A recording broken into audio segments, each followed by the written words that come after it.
Prime Minister will hold a meeting to review the situation related to COVID, and the Health Minister did the same yesterday. The trigger is apparently the rise in cases in China, US and a few more countries. Indian states and union territories have been asked to send their COVID samples to the Mansukh labs for genome sequencing.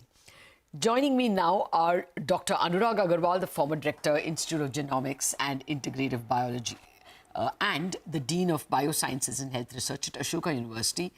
Also, Dr. Chandrakant, the epidemiologist and the public policy and health systems expert. Gentlemen, good morning and thank you very much for joining me. Dr. Agrawal, what do we have to get scared of? Why these meetings? Can you tell us about some increases in numbers or anything that we should be worried about?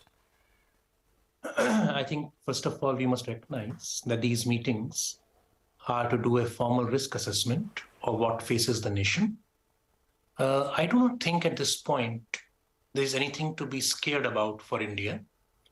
What I think the meetings will end up concluding is that in China, we are seeing a severe rise of cases after abandoning the zero COVID policies.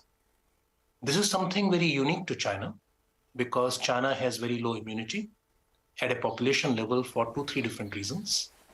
A, it does not have much natural infection yet, so it has escaped the course of the rest of the world. B, most of its population is vaccinated with inactivated vaccines with only 2 doses. Third doses have been uncommon. And C, it has a lot of elderly people who tend to have poor immune responses to inactivated vaccines. So what we are seeing is China is what we saw earlier in Hong Kong this year, where we saw a big surge even with the Omicron BA.2, which led to lots of hospitalizations and deaths and problems. We are just now seeing it on a much larger scale in mainland China at one time. This brings in the point, are we looking at something about a nation that is different from the rest of the world? Or are we looking at a virus or a variant that is different from the rest of the world? Okay. Based on what we know, the BF.7 that is being seen over there has already been seen in India in October. And perhaps it's mostly about China. Okay. So, Dr. Lahariya, just to get you in, is that the only thing? Is China increasing cases the only trigger for this meeting? Not any other country? We heard about a rise in cases even in US and Korea, though I don't know if the reports are very reliable. So what we need to remember that the world is in the mid of the pandemic. And in this period, if there are rise in the cases in any part of the world, every country should take note of that scenario. And that's what is happening in India, because we know the cases are rising in China. More importantly, what we know that while official information say that number of cases are low, hospitalization is low, but the unofficial or social media say it's high. So what we know that information which emerged from China is not very timely or not reliable. So it is even more important for every country, including for India, to do a risk assessment, as Dr. Agrawal also highlighted. However, I would say that nearly 3 years into the pandemic, every setting and every country is different from other settings. So what happens in one setting does not have much for the other setting, except the only caveat is that if it is a new variant, which is more clinically relevant, then it's a different matter. But as of now, we do not know whether, and most likely it is the ongoing Omicron and its sublineage of subvariants which are circulating. There are no indication, but every country need to keep watching the scenario in other settings and be prepared. That's what should be done, and that's what India seems to be doing. Okay. Dr. Agrawal, can you enlighten us more about this BF.7 variant? And is there anything else we should be alert about in terms of variants? Apparently, this variant was first detected in Gujarat in September. So if it's 3 months, there haven't been an increase in hospitalization, we can be a little less worried? Yes, I'll start with the last line first. Assuming 2 things are correct, what is happening is China is because of BF.7 and the fact that BF.7 has already been around in multiple countries and not growing. I think we can assume the second to be correct. Then we don't have much to fear from BF.7. Now, let me explain this a bit. So ever since the beginning of this year and the end of last, the Omicron variant has been leading to multiple lineages. Each of these lineages has progressively greater immune escape. So a wave comes, it ends. When immunity builds up, then the virus mutates a little bit more to escape that immunity. A fresh little outbreak occurs, comes down. Severe disease remains low as long as most people are previously infected or properly vaccinated. Now, XBB, which is dominant in India, is by far the most evasive, along with something called BQ.1. BF.7 actually is less immune evasive than XBB or BQ.1 when you measure it in neutralization in tests outside the. So my feeling is that assuming China has BF.7 driving all these things, I don't see a major threat for India. There are two unknowns here. A, is it something that we are missing? Has some change occurred that we have not yet detected? And B, which I think is the much bigger thing that nobody is talking about, if so many people get infected, and this also jumps to other hosts, animals, and mutates further, then comes back to humans again, that is what the increased surveillance, sequencing, and preparedness will be about. Okay. Dr. Lahariya, we are vaccinated like substantially. I believe the number is 220 crore vaccination doses. Is that sufficient, protection against fatalities, against hospitalizations? Of course, there will be infections, but they will be minor, like the flus. Is that a fair conclusion? So in addition to the absolute numbers, what we know that of the adult population in India, around 97% had received one shot and 90% plus two shots. So much of the adult population is vaccinated with minimum two shots. That's part one. But what we also know that India has faced three severe waves, like extensive waves of SARS-CoV-2 or COVID-19, which essentially means almost entire population had natural infection and thus developed immunity. And now this is what we call scenario of hybrid immunity in India, like natural infection and two shots of vaccine.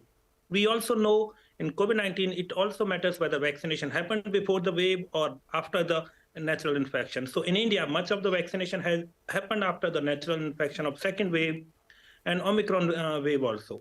So in this scenario, India has a condition of hybrid immunity, which is considered far better than the natural immunity, but also vaccine-induced immunity. And in that context, we can be fairly confident, though there are some unknown. The unknown is that we do not know how long the immunity lasts. Natural infection provide a long-term immunity, at least fairly long and maybe providing protection till now. So we can be assured for the time being. Dr. Agrawal, do we need to do anything more in terms of vaccinations? Further doses, as Dr. Lahariya says, we don't know to what the length of time that we get immunity. Do we have to worry about children who were not in the vaccination mission at all? Anything in terms of vaccination that we need to do?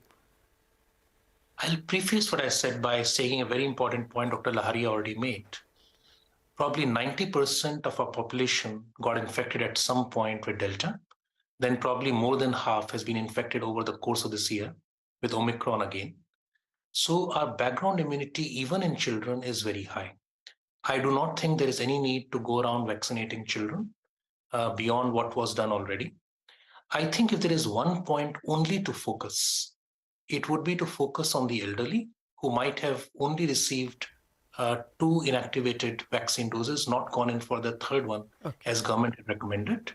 There is some data from Hong Kong as well as from Singapore that 2 doses are not enough, 3 doses are required.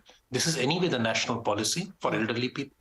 They should have increased the precautionary dose. Those who have not and who have not been infected yet should certainly make sure, even if they don't know whether they've been infected or not. I would say elderly, immunocompromised, high risk, following the government policy of going for precautionary dose is a good idea. Dr. Lahariya, any other, mandatory things to be done at all now? More of us to be masked, especially in indoor gatherings. Any of these to be observed now at all? Or no, life can go on as usual? What we have already discussed, that the surge in the cases in China does not automatically become risk for a wave in the country. Therefore, we need not to worry or panic immediately. Rather, in fact, we should not go for a knee-jerk reaction in form of putting the travel restrictions or any other mandatory aspect. In fact, I would suggest that people should wear masks to protect themselves in general, but not because of COVID-19. If there are elderly or other high-risk conditions, then you should protect for this COVID-19 or other conditions, but not because of surge in the China. That's part one. I also want to quickly flag the point that this might raise the murmur of that we should have a school in the hybrid mode, children are in all the risks. So there is a real risk of misinformation on at the widespread level. So systematic effort, especially by government and scientific community, should be done to curb those kind of misinformation. Okay. There is no risk at all. So why should take additional measures? We should continue what we are doing. And of course, watch on the situation and do the calibrated approach if the situation evolves or change. Okay, no, that's why I have you both on the channel, sir, to actually kill misinformation. Dr. Agrawal, final question, because we're out of time. You know, the markets, Indian markets, which have been doing very well, have underperformed for 2 days in a row when the rest of the world, at least yesterday, notched up good gains. So there is clearly a fear that will we again be told not to go to movie theatres? Will we again be told not to go to hotels? Or even if we are not told, will we start imposing these restrictions on us? Do you see any such reasons for such fears now? No, I do not think we should go in for any unreasonable mandates or fears. Okay. Nothing has changed in India. Sewage surveillance does not show increasing infections. We should focus on good quality surveillance, including sewage surveillance, and not get into knee-jerk reactions and fear or panic. I think India is in a good place. I'm going to actually, CNBC TV 18 is going to rerun all that you all said in high frequency so that, as you both say, we should kill misinformation. These meetings are only to see whether we need to worry. At the moment, we are in a good spot. We don't need to worry. Thank you very much, Drs. Agrawal and Lahariya. We wrap up on Bazaar on a high note of optimism. A lot of trading ideas for you on Chartbusters.